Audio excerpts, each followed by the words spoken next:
Going on now with Suzuki's introductory comments regarding the Lankavatara Sutra, this section he refers to as the religious signification. The necessity of conceiving alaya in its double aspect, one as absolute reality and two as subject to causation, comes from the Mahayana idea of Buddhahood or Buddhata. If Buddhahood is something absolutely solitary, all the efforts put forward by sentient beings to realize enlightenment would be of no avail whatever. In other words, all that the Tathagata wants to do for sentient beings would never have its opportunity to reach them. There must be something commonly shared by each, so that when a note is struck at one end, a corresponding one will answer at the other. The alaya is thus known on the one hand as Tathagatagarbha, the womb of Tathagatahood, and on the other hand imagined by the ignorant as an ego soul, or Atman. The Tathagatagarbha, therefore, whose psychological name is alaya vijnana, is a reservoir of things good and bad, pure and defiled. Expressed differently, the Tathagatagarbha is originally, in its self-nature, immaculate, but because of its external dirt, it is soiled, and when soiled, which is the state generally found in all sentient beings, an intuitive penetration is impossible. When this is impossible, as is the case with the philosophers and ignorant masses, the Garbha is believed sometimes to be a creator, or Karana, and sometimes to be an ego substance, or Atman. As it is so believed, it allows itself to transmigrate through the six paths of existence. Let there be, however, an intuitive penetration into the primitive purity of the Tathagatagarbha, and the whole system of the Vijnanas goes through a revolution. If the Tathagatagarbha or alaya Vijnana were not a mysterious mixture of purity and defilement, good and evil, this abrupt transformation, or paravritti, of an entire personality would be an impossibility. That is to say, if the Garbha or the alaya, while absolutely neutral and colorless in itself, did not yet harbor in itself a certain irrationality, no sentient beings would ever be a Buddha. No enlightenment would be experienced by any human beings. And as this illogicalness is practically impossible, the Mahayana establishes the theory of mind only, or Citta Matra. What I take from this is that, framing it in the context of my Shin Buddhist faith, or faith in Amida Buddha, is that it's natural in some ways for us, ignorant, if you will, ignorant sentient beings, whose Buddha nature is not visible due to the three poisons, including particularly the ignorance regarding our true nature, that it's natural for us to, in some sense, view Amida as a separate entity, as a godlike figure, as an object of devotion, even though he isn't in a fundamental sense. But because of our ignorance, we have a tendency to think in those terms. And what I hear in these descriptions by Suzuki regarding the teaching in the Lankavatara Sutra is that, and this may be wrong, but I mean, I read it as, this is okay with the Buddha. The Buddha as Dharmakaya, or as the Tathagatahood, the alaya Vijnana, or whatever term you want to put on it, that ineffable, as the Baha'is say, that ineffable essence, in order to do its work, in order to create a framework for helping ignorant sentient beings, has to utilize, to put it in Lotus Sutra terms, upaya, or skillful means that the ignorant beings can relate to. And, very few people can relate to the notion of emptiness or sunyata, or the idea that there is no ego, no personality, no separate individual. I mean, we just think of ourselves as being a person, My name is John. I am who I am, and it feels very real to me. Now, I know that that's not ultimately true, but again, to grasp that and to really maintain that insight, that content of enlightenment in a constant way, well, if you could do that, you would be a Buddha. And very few, if any, of us are. So anyway, that's my association with this particular content as I read it. And let me just go back and just maybe find that one sentence that really triggered this kind of thought in my mind, is that the alaya is thus known on the one hand as Tathagata Garbha, the womb of Tathagatahood, and on the other hand, imagined by the ignorant as an ego soul, or Pudgala, or Atman. So when we think of ourselves as a separate person, or as the Buddha as a divine entity of some kind,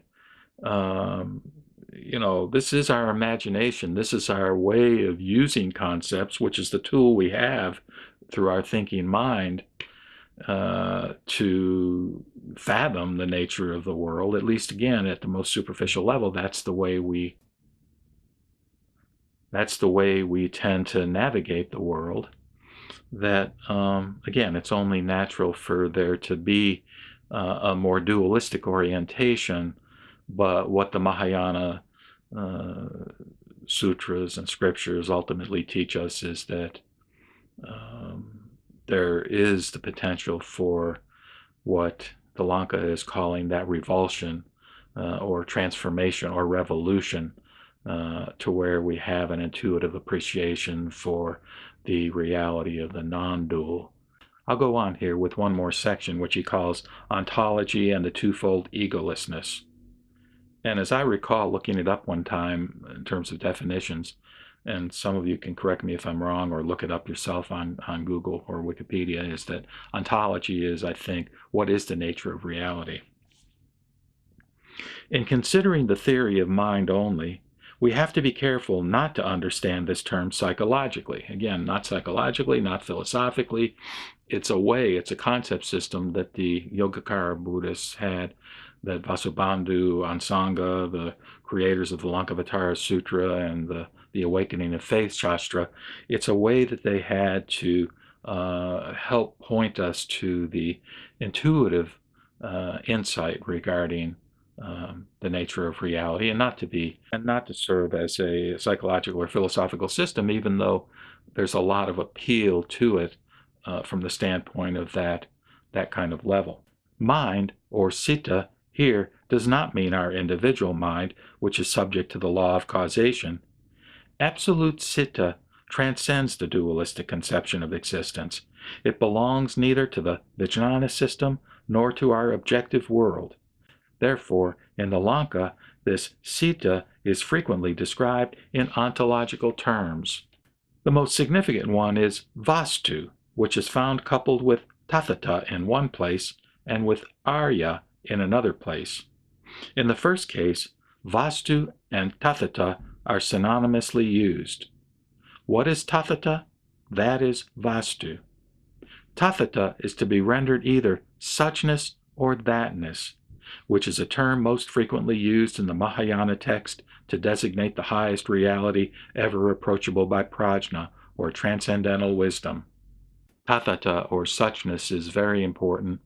I think of it as the flip side of sunyata, or emptiness. In other words, there can be a misconception that when Mahayana Buddhists talk about emptiness, that they're being nihilistic, that they're saying nothing exists, which is absolutely not the case. Again, the flip side being, what we're saying with emptiness is that everything is empty of its own independent self-existence.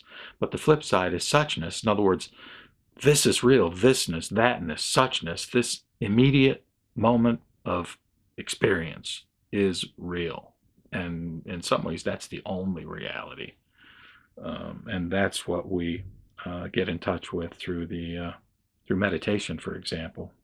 Vastu in Buddhism is usually an individual object regarded as existing externally to the Vijnanas, and so is it in most cases in the Lanka also. But evidently, in this connection where vastu is tathata, it must mean the highest reality. In the second case, in which arya is affixed to vastu, the arya must be a modifier here. That is, this reality is something to be described as arya, or noble, or holy, or worthy. The highest reality is also called, quote, something that has been in existence since the very first, close quote. As it is the most ancient reality, its realization means returning to one's own original abode in which everything one sees around is an old familiar object. In Zen Buddhism, therefore, the experience is compared to the visiting of one's native home and quietly getting settled. The Buddhas, enlightened ones, are all abiding here, as gold is embedded in the mine. The ever-enduring reality is above changes. To be above changes means to remain in one's own abode, not to move away from it, and for this reason, reality is known as self-abiding, or remaining in its own abode. To keep one's own abode, it is to be single, solitary, absolute. Hence, reality is a thing of solitude, limit of reality, which points to a similar mode of thinking. It is again the summit of oneness, and this summit, or limit, is at the same time no summit, no limit, because this is gained only when one makes a final leap beyond the manifoldness of things. The more ordinary expressions given to the highest reality, known as citta, are tathata, suchness, or thusness; satyata, the state of being true; bhutata, the state of being real; dharmadhatu, realm of truth; nirvana, the permanent; sameness, the one; cessation, the formless; emptiness or sunyata, etc. From these descriptions, it is found natural for Mahayanists psychologically to deny the existence of an ego soul or ego substance in the alaya, and ontologically to insist that the tragedy of life comes from believing in the substantiality or finality of an individual object. The former is technically called the doctrine of egolessness of persons, and the latter that of the egolessness of things. The one denies the reality of an ego soul, and the other the ultimacy of an individual object. Superficially, this denial of an Atman in persons and individual objects sounds negative and productive of no moral significance. But when one understands what is ultimately meant by citta matra, or mind only, or by the solitary, the negations are on the plane of relativity and intellection. The term, quote, the middle, or madhyama, meaning the middle way, does not occur in the Lanka proper, except in its sagathakam portion, which I think is a verse portion. But the idea that the truth is not found in the dualistic way of interpreting existence, that it is beyond the category of being and non-being, is everywhere emphasized in the Lanka. In fact, we can say that one of the principal theses of the Lanka is to establish the absolute, which makes a world of particulars possible, but which is not to be grasped by means of being and non-being. This absolute is the middle way of the Madhyamaka school, which I think is also spelled a little differently and pronounced Madhyamika school, or at least that's how I think of it in terms of other places where I've read about it. Well, again, there's a lot of terms there, but I find it interesting, number one, again, that notion of thusness or tathata or suchness being the immediate moment-to-moment experience that we have as being the in some ways the only reality, the location, if you will, in a fundamental sense of the Pure Land, while again from our dualistic perspective we like to think of it as something in the future that where we will go to when we die. But here again, this notion of the Buddhas or enlightened ones all abiding here in this native home as gold is embedded in the mind, the ever-enduring reality, which is above changes. So even though a basic teaching within Buddhism is obviously impermanence, and another being non-duality, such that the truth is beyond all being and non-being, that is there nevertheless some continuing sort of ultimate ever-enduring reality above changes? And is that what's referred to perhaps in the Lotus Sutra in the 16th chapter regarding the eternal life of the Buddha, which is a source of comfort to us?